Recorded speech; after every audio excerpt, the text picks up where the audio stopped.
কৃষি মন্ত্ৰী অতুল বৰাৰ মিথ্যাচাৰ ফাদিল কৰিলে RTI কৰ্মী দিলীপ নাথে। 2022 বৰ্ষত কৃষি মন্ত্ৰী অতুল বৰাই ঘোষণা কৰিছিল যে বোকাখাতৰ গাভৰু চাপৰিত 5,000 বিঘা ভূমিত মাটিমাহৰ খেতি কৰিছে। মন্ত্ৰীগৰাকীয়ে নিজে হাল বাই খেতি কৰিছিল। কিন্তু RTI কৰ্মী দিলীপ নাথে তথ্য জনাৰ অধিকাৰ আইনৰ অধীনত তথ্য বিচৰাত গোলাঘাটৰ পৰা তথ্য দিলে যে আচলতে 5,000 বিঘা ভূমিত নহয় 1,000 বিঘা ভূমিতহে মাটিমাহৰ খেতি কৰিছিল। আনহাতে খেতি কৰি কিমান মাটিমাহ পালে কিমান টকা উপাৰ্জন কৰিবলৈ সক্ষম হল সকলো তথ্যই বিভ্ৰান্তিকৰ। যোৱা 2022 চনৰ 4 ছেপ্টেম্বৰত মাননীয় মন্ত্ৰী কৃষি মন্ত্ৰী অতুল বৰাদেৱে বোকাখাটৰ গাভৰু চাপৰিত 5,000 বিঘা মাটিত মাটিমাহ কৰিছিল। এইটো গোটেই অসমৰ এডিঅ বা ডাইৰেক্টৰ গোটেইবিলাকে আহিছিল আৰু মাটিমাহ সিঁচিছিল আৰু অতুল বৰাদেৱে নিজে ট্ৰেক্টৰত হাল বাই মাটিমাহৰ খেতি কৰিছিল। এই গোটেই বিষয়টোৰ ওপৰত তথ্য জনাৰ অধিকাৰ আইনৰ আধাৰত মই গোলাঘাটৰ পৰা তথ্য বিচাৰিলোঁ। তেখেতসকলে উত্তৰ দিলে যে আচলতে 5,000 বিঘা মাটি নহয়, কিন্তু 1,000 বিঘাতহে মাটিমাহ কৰিছিল। মন্ত্ৰী মহোদয়ে ক'লে যে আমি 5,000 বিঘা মাটিত মাটিমাহ কৰিছোঁ আৰু এডিঅই ক'লে যে আমি 1,000 বিঘা মাটিত মাটিমাহ কৰিছোঁ। আচৰিত কথাটো হ'ল যিটো সময়ত মাটিমাহ কৰিলে তাত তেওঁলোকে 38,04,000 কিমান টকা বিক্ৰী কৰি পালে। মাটিমাহ বিক্ৰী কৰি কিমান পালে আৰু বিঘাত কিমানকৈ সৰিল তেওঁলোকক বাৰু তথ্য বিচাৰোঁতে তেওঁলোকে ক'লে 1 বিঘা মাটিত 54 কেজিকৈ। এই অতুল বৰাদেৱৰ কৃষি বিভাগত এই লিফলেটখন প্ৰকাশ কৰিছে, যিখন লিফলেটত প্ৰকাশ কৰিছে UP 31 প্ৰতি বিঘাত 12 পৰা 14 মোনকৈ মাটিমাহ পাব লাগে। কৃষিমন্ত্ৰীয়ে খেতি কৰি পেলাই 54 কেজিকৈ পায়। তে 54 কেজিকৈ বিঘাত তাই কিমান উন্নত ধৰণৰ খেতি হৈছে অসমৰ ৰাইজে বুজিব লাগে। লগতে তেওঁ ক'লে যে 38 লাখ কিমান টকা আমি মাটিমাহত বিক্ৰী কৰি পালোঁ।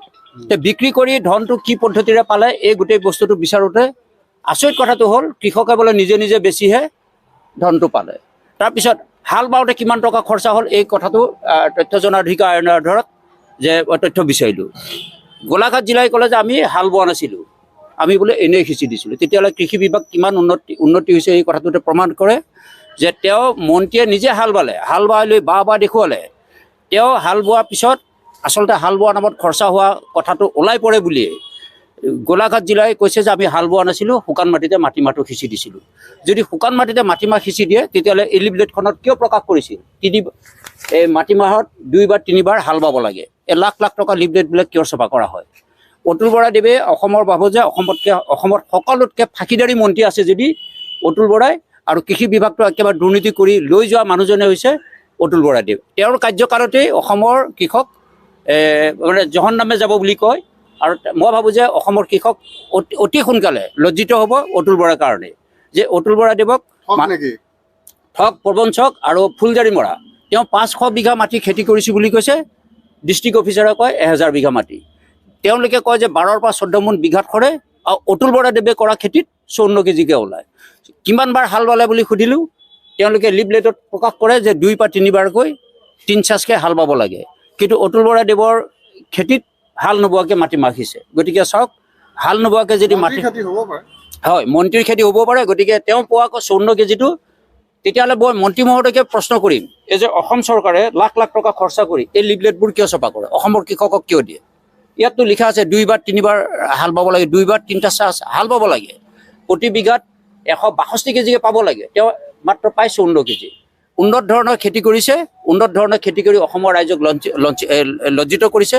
গতিকে মাননীয় মুখ্যমন্ত্ৰী মহোদয়ক আমি অনুৰোধ কৰিম যে মাটিমাহৰ কেলেংকাৰী কৈ শেষ কৰিব নোৱাৰি অতুল বৰা বিভাগত।